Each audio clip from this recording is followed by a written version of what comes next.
Here's the truth. All right. Many in Black America, I don't care how many of them claim to serve Christ, but that's not true. They serve the God of Negro. And the government has become, in a way, like their priest, right? The one that delivers the blessings of welfare, handouts, and dependency. And that, ladies and gentlemen, is the angle of today's episode after this. Right now, I know a lot of you have heard about black fatigue. This isn't new. It's been happening a lot, but I swear to you, it's filling up my YouTube feed with how many times black people are just acting outrageous. It's killing me. I can't even take it anymore. They run around here all black power, and it's become an idol. I swear, the color of their skin has become an idol, and it's getting on my nerves. And they associate bad, deviant behavior with the color of their skin, which I find to be quite outrageous. But this is why I don't identify as black. I'm a Christian who appears black because I'm done with Black America for the most part. I can't now. It's been good to see them, a lot of them, realizing that their ideology, that the way that they've been thinking has been wrong ever since the passing, or the murder, I should say, of Charlie Kirk. But my gosh, there's still a crap ton of them that's running around here all black power, and their movements that are all black power. It's demanding that everyone worship the black community at the highest value, as the highest value, as if we should be doing that. And the irony about them all is that they say that they hate government. They say that they hate it, and yet they depend on it so much. I mean, look at what's happening with shutdowns. You got black women all, whoa, oh, whoa is me, because they can't get food stamps. It's been cut. Or their SNAP benefits have been cut. I'm over black people. I'm not even gonna lie to you. I don't even feel bad about saying it, because let's call a spade. Black people in America today have not been sovereign in a long time. This is just slavery under a whole new master. And the thing is that they're choosing it. And then they're mad when the shackles come off. I'm so sick of them. Like, and the thing is that there is a history of dependency with Black America. And I'm going to actually show you guys a clip about this because it blew my mind. Right? This was like a huge deal when it happened. Like sometime last week, there was this gentleman named Delano Squires. I guess he's from the Heritage Foundation. He wrote, I guess, an op-ed about a report that came out way back in the 60s. And it was talking about, what the welfare system will do to America, how it would help Americans, Black Americans, succeed in a racist America, as if Blacks back then needed government to interfere. The only thing that they needed government for was to acknowledge that they were people, to prosecute the wicked, and to protect the innocent. That's it. But no, we had LBJ that was pushing these policies, and they were all for it. And this is like at the root, the beginning, that eventually created the problems that we're seeing, that is causing our Black fatigue. And I'm telling you, I've been there for a long time. It's just a lot more people have the balls to say it now, because I've been saying it for years. I mean, honestly, I've been called the Carlton my entire life. My upbringing was, though, fantastic and great, because I had a 2-parent household. My mom was at home with me and my sister. She was at home. I'm not saying she didn't work. Every now and again she had jobs, but she worked because she wanted to shop. Not because she had to during my growing up years, I should say. But that is not your average Black family. And so anyways, Delano Squires has pretty much explained this 1960s report. And you guys know this guy was on C-SPAN. And so you guys know how C-SPAN works. You get through the interview with the journalist, and then eventually people just start calling in. This guy, some guy calls in and asks Delano Squires, again, he works for the Heritage Foundation. This caller calls in and asks him he makes a couple of statements, and then he calls him pretty much asking him if he's a DEI hire. Now, I'm going to get to that point in just a second, but I want to show you guys just a little bit of the exchange first, and then we will go from there. All right, so here we go. Let's just go ahead and pull this video up. Again, this is Delano Squires on C-SPAN. So you guys are going to kind of get that exchange. I'm going to play a little bit of it, and I'll offer my commentary as we go. Morning. Good morning. Earlier in the interview, your guest mentioned the Moynihan Report. As I recall, the Moynihan Report said that unless the government invested heavily in the Black family, and that we would never get out of the situation that we were in based on racism. Also, if I'm assuming he knows that. Also, what about all the money that Black families have lost based on racism? And I mean based on redlining, based on the higher money they have to spend on loans. Okay, so understand this, okay? When this guy says this stuff about how that report said that the government needs to put more investment into Black families, it wasn't investment. You didn't expect them to pay it back. You just wanted them dependent on you, and in return, you would get votes. This was not investment.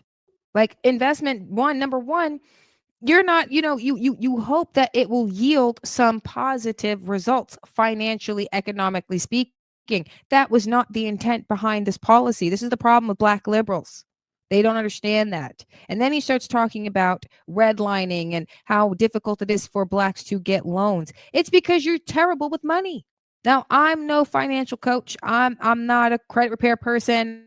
I can't explain to you why Blacks just are terrible with their money. That's for a whole other channel. I say head over to Arshell Financial. You guys are going to have to check that out. She really goes in depth about that kind of content, about the problems with cultural behaviors that we're seeing. Particularly, you see some episodes about Black America and how bad they are with money. That's a huge part of why your interest rates are higher for everything. Car loans, freaking mortgages, loans for businesses, why you're getting denied. You are terrible with money, Black people. This is why. But does this caller acknowledge that? Of course not. Let's get back to the clip. On the higher amount of money they have to spend for their insurance and everything else within their community, that has been. He said high insurance rates. You know why? Because you have a lot of Black women who are fat as hell. They're dying of heart disease, and health insurance, they see you as a high risk. How likely are you to contract a virus, a disease? You're promiscuous, y'all are fat, so you can contract a virus, you can die, you can get, you can become obese and get diabetes, and then we're spending more money because you got to get treatment. Our healthcare system is not about preventative care. It's not about prevention. It's about treatment. So the less likely you are to become ill, the more likely you are to get health insurance. But if you behave badly, if you have a bad diet, if you spend terribly, if you are promiscuous, our system, again, is not about prevention when it comes to health insurance. So eat healthier. Stop being a hoe. Don't be an obese fat person. Maybe your health insurance rates won't be so high. Maybe you have a better relationship with money. Maybe you stop spending and trying to be all hood rich and appear wealthy, and start making smarter decisions with your money, to the point that banks actually want to give you loans for business. Maybe stop buying the car you don't actually need. Maybe you'll do better financially. Maybe they'll give you a better interest rate because you're not sucking with money. This guy just doesn't get it. Again, I can go on a rant for days. Let's just go ahead and play some more of this clip. Tallied up into the billions. So instead of him asking or talking about what Black families should do, maybe he should look at what the government isn't doing. Biden had money for students and not students, I should say, families and children, excuse me, who he gave funds to, and 50% of children out of poverty, he lifted them out. And of course, the government decided we couldn't do that. So again, and my last question to him, since he's a member of the Heritage, he's also, I guess, a promoter of the Project 2025. And I would ask him, are you a DEI hire for Heritage? Since that seems to be all right, Anwar. Let me answer the second question first, right? In terms of being a DEI hire, there's no part of me that believes that. I have the respect of my colleagues. My work stands for itself. As I said, I've been writing about these issues and thinking about these issues since I was 15. But even in official capacity, he's a man who has the work ethic, the ability, right? He's capable, hardworking man who happens to be Black. He wasn't hired because he was black. He was hired because he get the job done. That's the world we should be living in. You get hired based on merit, not because of the color of your skin. And I love how these black liberals like to run around here all, Martin Luther King said this. Yeah, but you want the exact opposite of the treatment. He says, don't judge a man by the color of his skin, but by his character. So when the corporate world says we only want to hire people based on merit, and it just so happens that you blacks don't measure up, it's racist. But aren't you the ones running around here all but not by the color? Well, that has to go both ways. You can't be disrespected because of the color of your skin, but you also can't be given an advantage because of the color of your skin. For a decade. But it's interesting that some of the same people who say that black folks need DEI and celebrate DEI will use DEI as a way to insult black people with whom they disagree. Amen. I find that actually odd, quite interesting. But to the substance of his question, again, we come back to the same issue, which is the notion that Uncle Sam, the government, is a suitable replacement for a father in the home.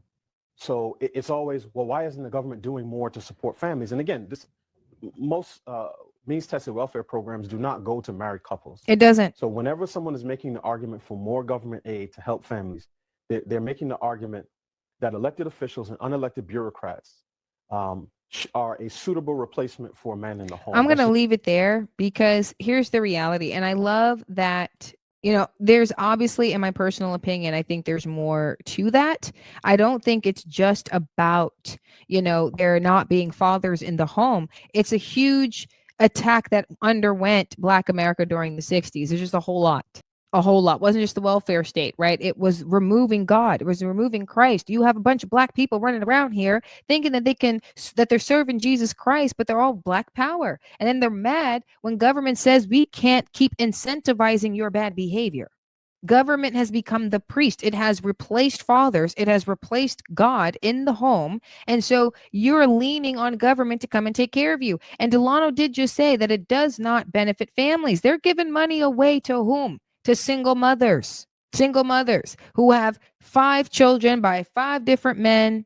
And the reason why I'm saying this, right? And you guys are probably like, Asia, this is America First AI. You talk about tech on here. No, this is a channel that is telling you about the problems within society and how the only way to the other side of this, tunnel, is to confront the cultural issues. We have to do that. Cultural issues, policy issues, because I can show you ways to create business. I can show you ways to, optimize your content and to perhaps even scale it to a good little surviving side hustle income, or perhaps even more than that. But the reality is that if you're stuck in this victimhood mentality, if you're stuck believing that, the Lord of Negro is whom gives you power, I'm going to tell you right now, number one, I'm not working with you. Yeah, I want to make money, but I'm not working with you. And I hate to say it sometimes I hate to say it, and sometimes I have no problem saying it. I am a Christian first. I'm a Christian who happens to be black. I will not work with black people because I don't like them. And people can call me a race traitor all they want, but let's call a spade. Not the mass majority of the Black America collective are not a collective of Carltons. They're a collective of hood rats, ghetto, ratchet, call them what you want, the Negro class. That's the majority. You want advantage because you are black. You won't have that here with America First AI. I will not teach you just because you are a black person. I will not provide you any insights or assistance because you are black. I will assist you because, one, you are a Christian American who values their sovereignty, and maybe you've had to leverage these benefits, what's supposed to be a hand up, but these handouts like food stamps, like low income housing. There's no judgment if you've ever had to use them. But for those who choose to stay in that environment because they see themselves as a victim, complain about the government, but then want it so badly. If that's who you want to be, then this is, again, it's not the channel for you. And I'm not the person you need to be reaching out to, because I won't be helping you if you're stuck in that victim mentality and you serve the Lord of Negro. I won't do that. This is a huge problem, and you can hear it in the caller. By accusing him of being a DEI hire because he doesn't agree with DEI, welfare broke Black America. It broke it, or played a huge role in breaking it. And I'm going to end it with this. There was literally, I did an interview. I was on another podcast about 2 weeks ago. I'll see if I can add it to the collaboration tab. for you guys to look back on. It was about an hour and a half, almost a 2 hour conversation that I had. It was a really good conversation, actually. I had a lot of fun being on that podcast, and I was informed about how, you know, the Great Society Act provided benefits to Black America. And here was my point when I brought it, when the host of the show brought it up. It had to give the illusion that it was going to benefit, right? Because the intent behind it, behind the Great Society Act, was totally nefarious. That's it, full stop. It was nefarious, and there was no good that was going to come out of this in the long haul. But the reality is, in order to convince a group of people that it would benefit them, some people actually had to benefit. Some people really had to benefit from these policies. This idea that it did provide aid to some people who own, to some of the Black business owners back then during the 60s, talking about how it did provide some aid to them is related to them having to be sold certain products to eventually sell at a retail price in their grocery stores. But I made the argument that, you know, one could have just partnered with Black ranches, right, to obtain certain products as opposed to getting it secondhand from the white grocery stores at the time. But independence cost, freedom cost, it cost time, money. Freedom isn't free. It costs bloodshed. But you're taking the second-hand products from white America because government's forcing them to give it to you, and you're saying we only have this because of welfare. Why is that a better product for you? Why was this better for you? Wouldn't you have just made the decision to partner with a ranch that was Black owned? If that wasn't an option, of course you would have, because this wouldn't have been an option. You would have had to have figured it out. You would have. Why? Because they had faith in themselves. They had faith in Christ. They had faith in family, and they had faith in community. That doesn't exist anymore, because who's killing the most Black people today? Other Black people. You know, I built America First AI because I was inspired about because of what happened to Charlie Kirk. I could feel the fire. And I knew that I had to be of service in some way and leverage the skills that I have to be of service to every American, because I only want to serve America. I only want to serve my country, because America needs some me time.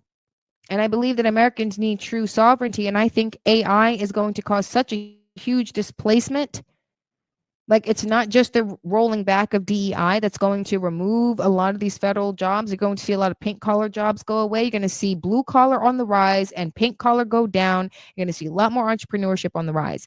And honestly, I want to make sure that Americans are prepared, specifically millennials and Gen Zers, because we're the ones who got screwed because older generations didn't know how to manage the budget. Entrepreneurship, financial sovereignty, the only way to that is through entrepreneurship today. But you have to have faith in God that you're going to get there. Faith in God and the right tools. But if you're running around like a victim, if you're the one running around all Black power, if you're the one running around here serving the Lord of Negro, bowing down to the steps of government for those benefits, all the while complaining about how government sucks, then this is not the channel for you. Again, I do want to make money in serving people and helping you guys build businesses. I mean, this is a business, right?